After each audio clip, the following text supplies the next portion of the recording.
Hello and welcome into the latest episode of Pat's Latest. We start with some breaking news coming across the wire. We didn't think we were there. We thought it was the offseason, but here we are talking about potential weapons for Drake May. A report coming out from Jeremy Fowler earlier today has stopped the presses for everything New England, and suddenly we're thinking about this upcoming season a lot differently. So we won't hold it any longer. We will go right into Tyreek Hill. And is this an actual option for the Patriots? Now, what Jeremy Fowler does with ESPN is they poll a lot of executives, player personnel throughout the NFL. And obviously, there was enough smoke around this to say that there could be some fire and that the Patriots could potentially trade for Miami Dolphins disgruntled wide receiver Tyreek Hill.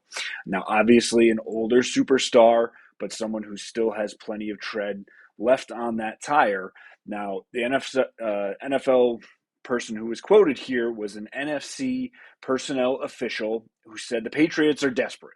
And this also would assume that the Patriots would potentially strike out in free agency on guys like T. Higgins and guys like Chris Godwin. So the top tier wide receiver free agents don't end up in New England. Now, again, without Tom Brady, is New England a hotbed for those free agents? No, not necessarily. Money does talk at the end of the day, and so does potentially playing for Drake May or playing for Mike Vrabel. But if the Patriots were to strike out on something like that, they would have to go to the trade market, and names like DK Metcalf and others would be there. It is surprising to hear Tyreek Hill's name because it is an in-division trade. Now, these are a little more likely these days. They used to never happen. They happen a little bit more now. But the Dolphins will have to get ROI for this, and it will be the question mark of, is it a price tag that Elliott Wolf, Mike Vrabel, and Robert Kraft are willing to spend? Do you give up a second, third rounder? Do you give up a potential first? I don't think it would go that far, but covering contract, again, Patriots have $120 million in free agent, in salary cap money to spend. So it is a possibility. I think unlikely, and I think a lot of dominoes will have to fall in the right way. But if you have a chance to pair an all-pro with Drake May, and you're looking to make a serious step in 2025, a la what the Washington Commanders have done, you have to be serious about talking with the Dolphins about someone like Tyreek Hill. Jeremy Fowler also had a lot to say about the AFC East. There is a lot of potential changes that we could see. Obviously, the Buffalo Bills will probably keep things the same after now advancing to the AFC Championship game, while maybe retooling around Josh Allen.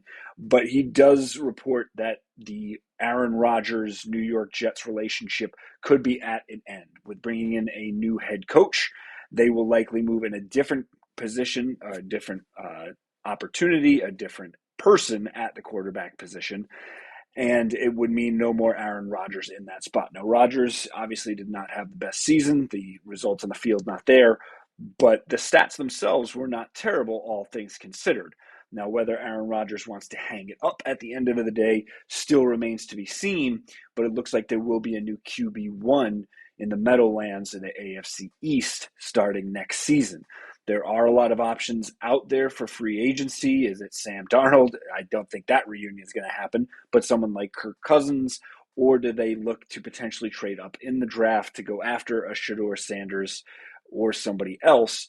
Either way, a lot of changes and a lot different looking Jets team for 2025 in the same vein as the Patriots, removing that quarterback spot. Additionally, Jeremy Fowler says that the Dolphins could continue to take a step back in 2025.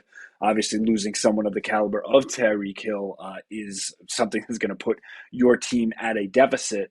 But with other teams starting to step up in the AFC, the Dolphins could be a team that continues to slide backward in the wrong direction.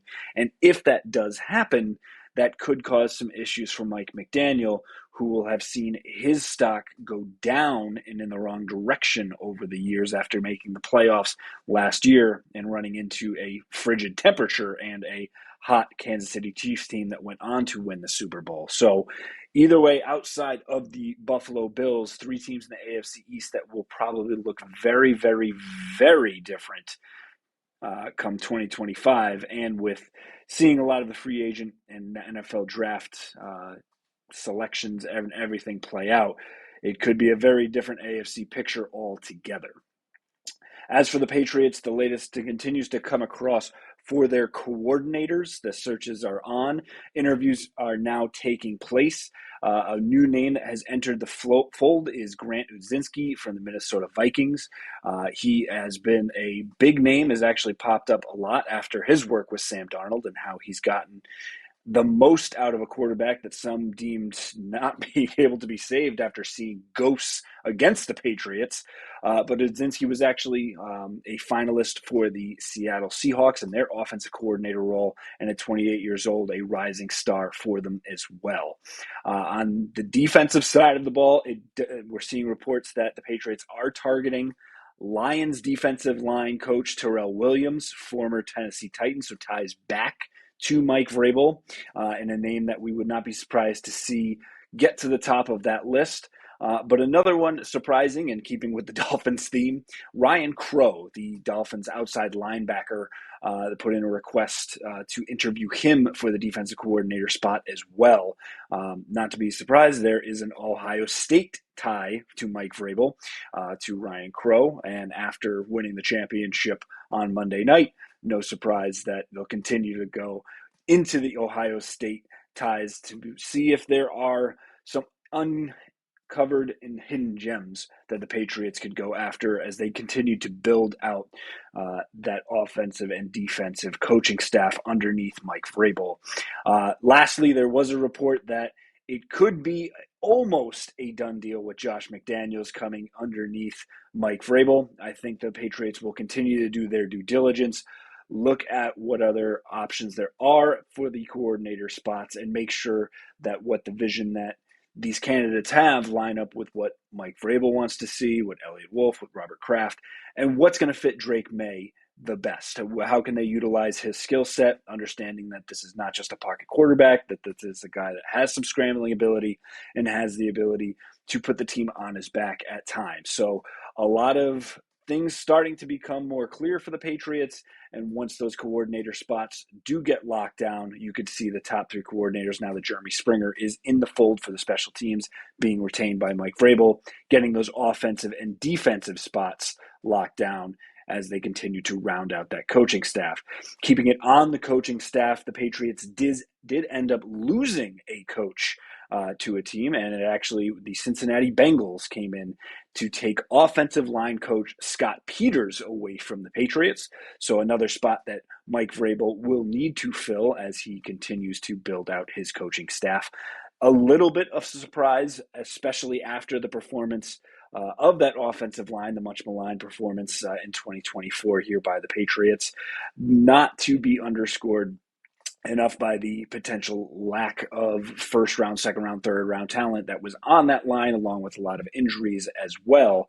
So Coach Peters, sorry to see him leave, but it opens up another opportunity for Coach Mike Vrabel to continue to bring in his guys, to continue to build this in his image and get this culture built out to the point where it's ready to contend for potentially an AFC title in 2025, and will be a very tough assignment now with the Buffalo Bills back in the AFC Championship against those Kansas City Chiefs. And I think most Patriots fans, even though they could say, hey, there could be a dynasty discussion, you don't want to see Kansas City or the Mahomes get too far into it.